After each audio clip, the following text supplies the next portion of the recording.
Hello and welcome to the show. Let me start by saying that I am not a financial advisor. This is not financial advice. This information is intended for entertainment and educational purposes only.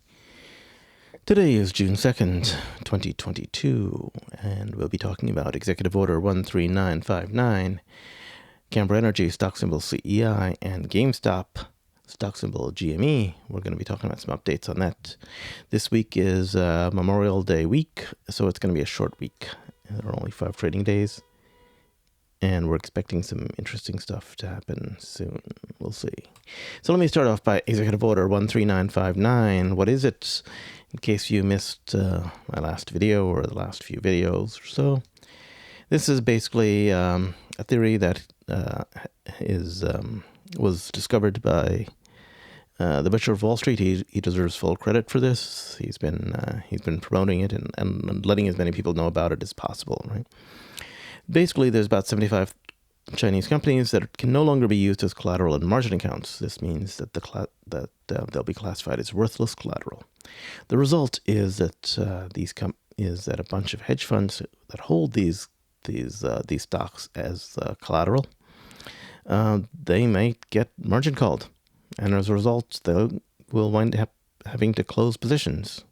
This means that this means the long positions that they have, they'll have to sell, of course, right? And that means selling the S&P 500, right? The short positions they have, they'll have to buy. That means GameStop and AMC will be going up. At least that's what the Butcher of Wall Street says, as well as other companies, he says. And that's why I threw in Metamaterials and CEI. There could be a lot more companies in there. And he has information to back this up, right? On 1/28/2021, that's when it first went into effect. 35 CCP military companies were no longer viable as collateral on U.S. exchanges. GameStop went up dramatically. Sometime around June 3rd, 2021, President Joe Biden issued Executive Order 14032, which gave back the collateral for about 365 days temporarily. That's about to expire now. But around February 3rd, the U.S. Treasury makes an announcement. I think that date is incorrect again. I'll see.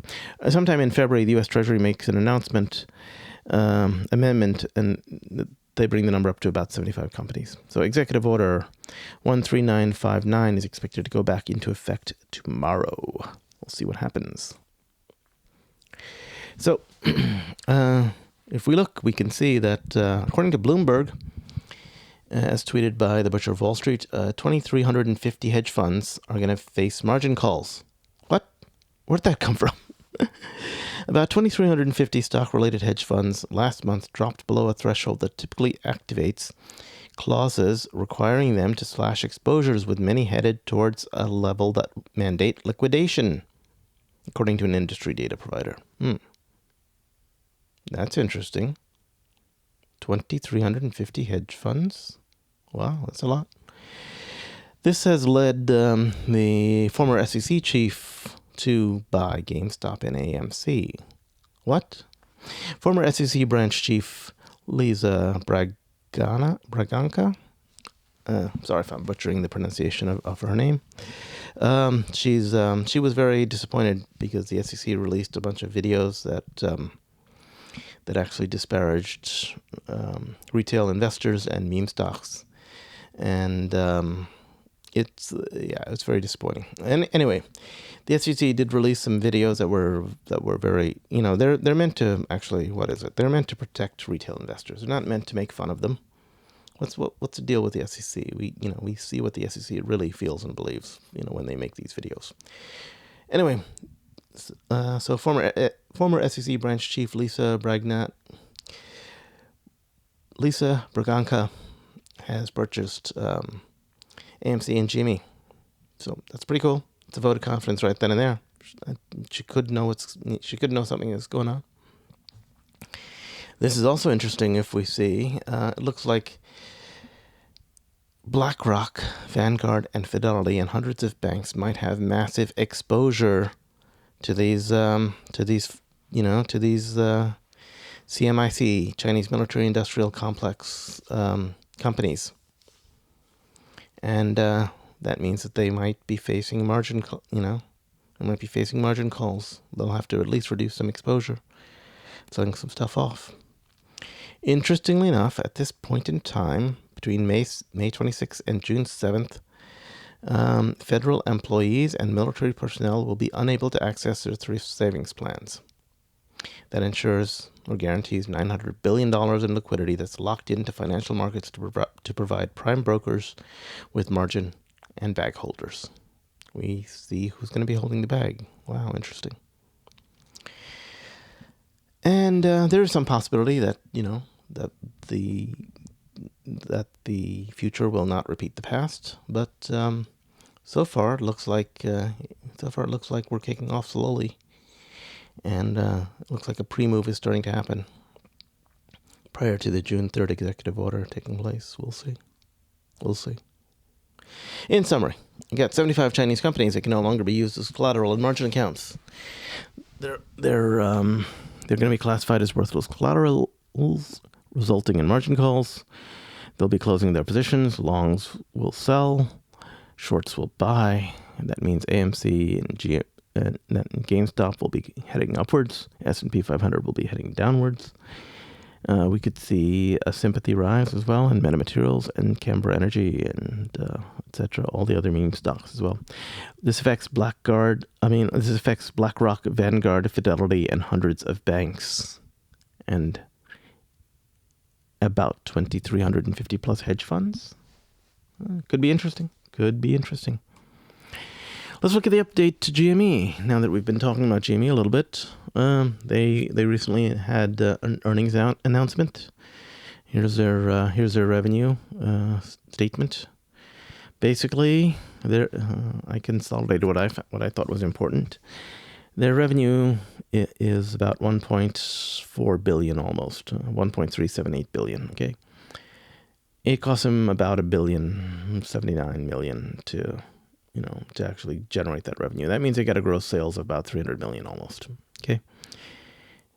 Across 75.9 million shares, that means their revenue per share is about $18 per share. And their gross profit per share is about $4 per share. And yet their earnings per share is negative $2.08 per share. Why is that? It's because they're spending more money than they're taking in. Why are they spending more money than they're taking in? It's because they're investing in themselves. Their SG&A has gone up dramatically. It's $452 million now. Why is that? They're hiring people to do NFTs and blockchain gaming, and that is the future, and they could be making a lot of money with that. They're investing in themselves, and they're going to become a massive online gaming presence. Okay, the share price is currently $134. Let's look at their balance sheet. How long can they keep losing money, right? Well, they have... in total assets, they've got about $3.125 billion. $1 billion of cash and almost $1 billion in inventories, right? 900 million. That means total liabilities. If you take the total assets, subtract total liabilities of 1.675 million, you get about $1.45 billion. Okay. Divide that across 75.9 million shares, you get about $19 per share in book value, basically, right? So you got $19 per share in book value, and GameStop is currently selling at $134. That's a 7x book value. That's not too bad. It's really not bad at all. Their burn rate is about $2.08 per quarter right now, and their burn rate per year per share is about $8.32. So they can keep doing this for about 2.3 years before they go through all of their total assets. Okay, that's about 2 years, almost 4 months or so. I think they'll wind up, getting their plan done and increasing their revenue substantially. So their burn rate will, of course, decrease once they get that NFT marketplace going. That's a big deal. Once they, and their online retail presence. Why do I think that they're going to be making more money in the future? Well, look at PS5 sales. They're selling 80K units in 82 minutes right now. This is Sony's numbers, okay? 1,000 units per minute. Compared to the PS4, which was a blockbuster seller, they sold 80K units in 9 days for that. But the PS5 is doing really well. It's selling like hotcakes. 1,000 units per minute. Okay. Let's look at the other game consoles. Microsoft's not doing too bad. They're not doing as well as Sony, of course, but they sold 12 million Xboxes. That's pretty good. That's pretty decent. Let's see. Let's look at Nintendo.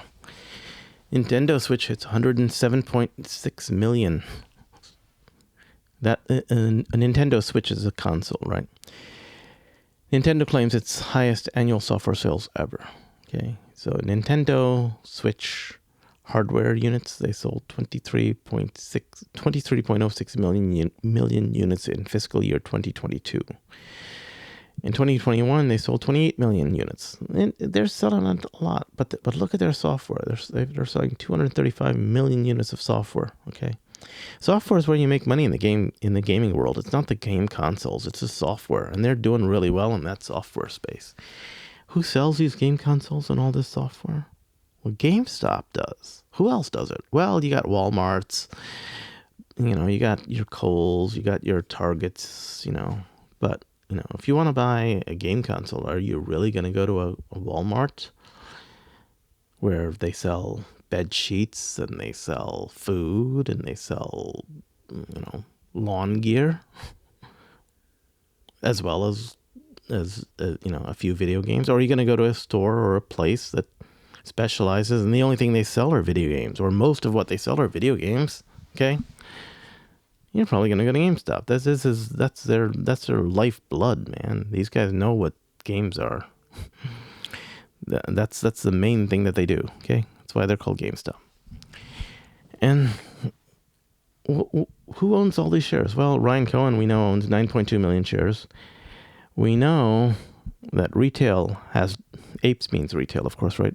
Retail has directly registered 12.7 million shares.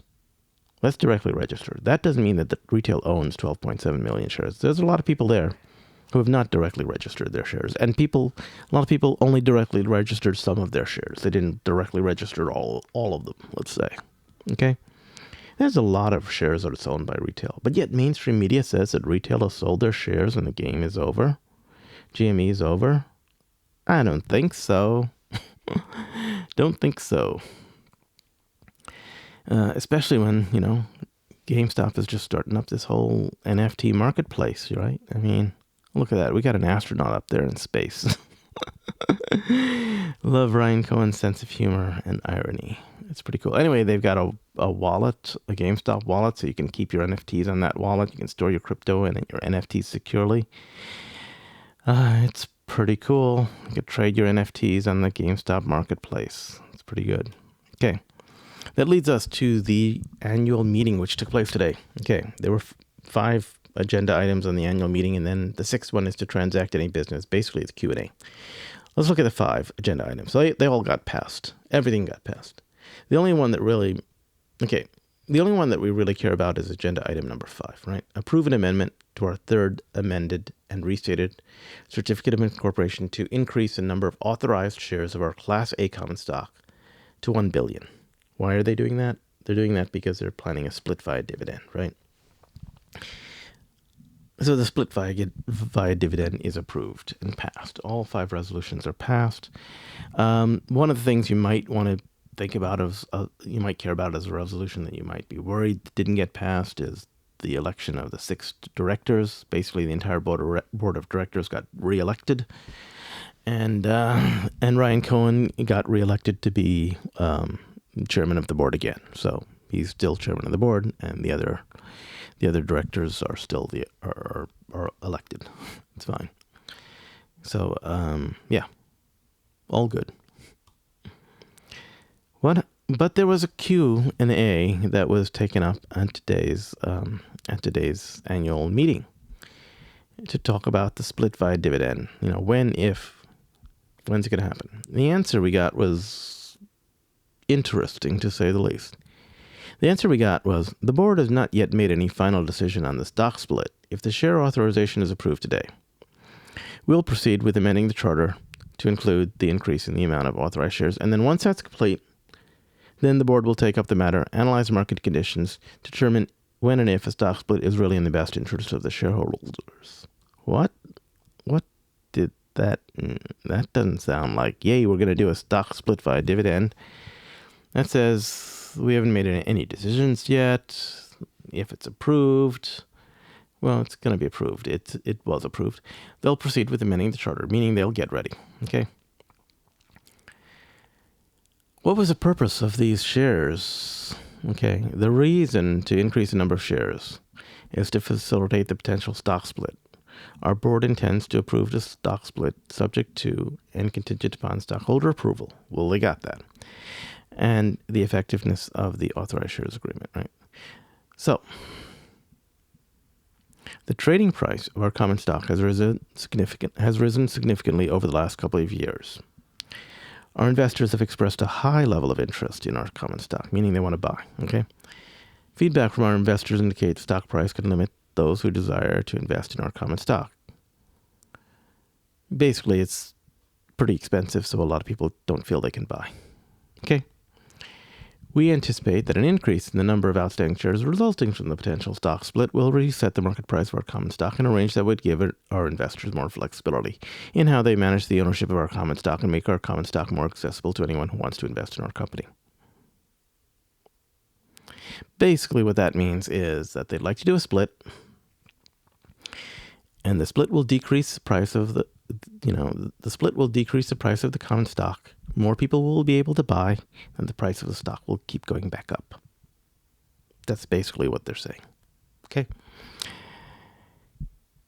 Now, the price of the stock is $133 per share right now. That's not too high of a price, because if you look at it, it's gotten over $290 a share for some brief moments in time. And it's been over $190 a share for a large portion of its time in the last year, at least. And currently, it's around $134 per share. So, basically, what that means to me is that I suspect that when the stock price rises to a significant level, like let's say 192 and above, maybe 200 and above, then they'll issue a split via dividend. It'll really become possible then, right? Now, there's an interesting thing that you may have heard me talk about in the past on previous videos. I talked about psychology of shorts and the methods and tactics shorts employ, right? They employ a tactic which I like to call boredom and panic, right? They let the stock basically move along quietly for a long time, and then they attack the stock, which causes sheer panic and panic selling. Well, sounds to me like GameStop is employing this against the shorts, meaning that they're letting the stock move along as whatever it wants to move it to. And at some point in time, they're going to do this split via dividend. What's that going to do? That's going to cause sheer panic among the shorts because they're going to have to provide that dividend. Okay. Not only that, they're going to find that their borrowed shares are suddenly going to disappear, and they've got to come up with those borrowed shares because of the tax implications for the people who are lending them the shares. So, could GameStop be employing a boredom and panic strategy against the shorts? I don't know. Anyway, in summary, GameStop, their earnings are released, the revenue is up, they got $1 billion cash in the bank, no real debt, their burn rate's manageable, I think. I'm saying they're in great financial shape. And they got an NFT marketplace and a new GameStop wallet. Annual meeting's done, all the votes are passed. They're ready to do a split via dividend, and it'll take place when the time is right. And that's my update for GameStop, which brings me to Camber Energy. Why am I talking about Camber Energy? Well, the CEO's got a new vlog. Just came out, and let's see what he has to say.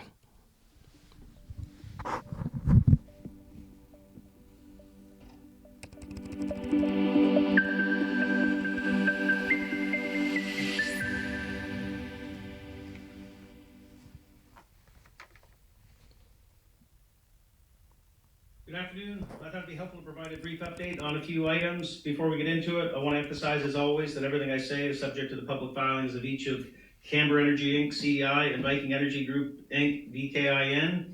as well as the disclaimer at the beginning of this presentation.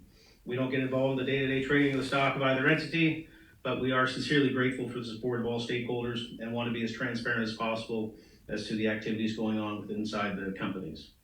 So let's get at it. Camber historical financial statements finally done, out of the way. Took far too long, cost way too much money, but we cleaned it up, and it's time to move on. Viking, we have some housekeeping to do there because of the importance of getting the Camber filings done. The Viking Q, the most recent 10Q got pushed to the side, but the auditors are going through their final review procedures, and we expect the Q to get filed in the next few business days. And going forward, so let's talk about the organization. I mean, we've endured the oil collapse, the pandemic, regulatory issues, historical accounting, BS from prior management, the auditor. Hey, that's all done. And we've managed to make some progress, but now it's time to really go. And despite fighting with our hands behind our back for 15 to 18 months, we've made a lot of progress. We've strengthened the balance sheet at Viking. We've got some new divisions. We've got some innovative technologies with solid joint venture partners that believe in their technology and our overall vision. So it's great, and it's time to drive the growth of those divisions and make this organization not only profitable, but pandemic-proof, recession-proof, and it's time to really build this. So with respect to moving forward, we got a bit more housekeeping to do at Camber with over the next couple of weeks to deal with things within existing agreements, which we'll do, and then we're going to jump on the full combination of the two entities. You'll have noticed from the Camber filings that we treated Camber's investment in Viking on an equity method basis from an accounting point of view, as opposed to consolidating Viking's financials at Camber. And the reason for that, I'll just say it quickly, is I own preferred shares at Viking, and I suspended my voting rights and other entitlements with respect to those shares with a view to being able to consolidate the financials. But the ultra-conservative accounting position was due to contingencies associated with those rights, the preference was to just do a full consolidation when the full combination is complete. So that's fine. So we're going to take care of the housekeeping items at Camber over the next couple of weeks. Then we're going to work on the full combination, next steps, including potentially just amending there's an existing merger agreement between the two entities that's been outstanding for quite some time. We'll revisit that, update it as necessary, and then move forward because we believe that that's a great path for everyone involved. We've got rid of over 70% of the legacy Series C preferred shares at Camber, which is great for everyone. And we're making progress in all divisions. So the Power Solutions division, with Simpson Maxwell being the anchor, we're assisting Simpson Maxwell with its expansion efforts across Canada, focusing initially on Ontario, which is good. Our medical waste disposal technology, our technical team and engineering teams are updating the design. We've got a great design, which we believe is a leading edge, the best in the world, that we're going to finalize in the next couple of weeks. We've got reps in Germany this week talking to prospective customers and attending various trade shows there, which is good. Our open conductor detection system, the technologies that have been developed by engineers to identify breaks in power lines and to terminate the power immediately before the broken line hits the ground and causes an incendiary event. So we, in negotiations with different companies with respect to the sale or license of that technology, and a recognized utility is very interested. They suggested they wanted to test it by an independent third party, so that testing is started this past week, on Tuesday of this week. So again, no guarantees, but we're very encouraged. It's an important and necessary step to advance the sale or license process with that. This is extremely encouraging. And then with the Natural Resources division, as I mentioned, as we were dealing with all the legacy accounting issues, we were trying to strengthen Viking's balance sheet as much as possible, and I think we did a really good job there. And now that the filings at Camber are complete, we're dealing with groups that have been on the sidelines with respect to new acquisition opportunities there. So it's busy, and over the next several weeks, and we're looking forward to a great summer. We're going to introduce you to other members of our team. We'll provide regular business updates, and it's just so refreshing to move forward and get this thing going. So that's it for now. Again, we're grateful for everyone's support and looking forward to a great few months. So, let's see. So this was my take on it. They're working on the Viking 10Q, and So that's expected to be done soon. They're driving growth, moving forward towards full combination. That means their merger plans will be updated soon, right? They got rid of over 70% of legacy Series C preferred shares from Camber Energy. That's a big deal. Those Series C preferred shares were hanging over our heads, and now they're not. So 70% of them are gone. There's still a little bit left, but good job. Good job. Viking Energy. Currently, Camber owns 60.9% of Viking Energy, as we know. Simpson Maxwell, they're expanding across Canada, focusing on Ontario. Great job there. Medical waste disposal technology. They got reps in Germany talking to prospective customers and attending various trade shows. That's interesting. They're updating their design of the medical waste technology. It's good. They're going to make it better or more reliable or whatever. And they got reps in Germany talking to prospective customers. That means that they could be working on a deal there soon. And we could be hearing a deal from some customers in Germany. Germany might also be something to do with, we know Germany cares a lot about energy, and they also care a lot about carbon, because there's a big carbon tax that takes place in Germany. So they might be interested in that ESG technology as well too. Okay. Powerline open. So that was, I did not hear too much about Simpson Maxwell in that video, but I don't know. I'm suspecting I'm sorry. I did not hear too much about ESG in that video, but it was on his whiteboard, and he didn't talk about it. So interesting.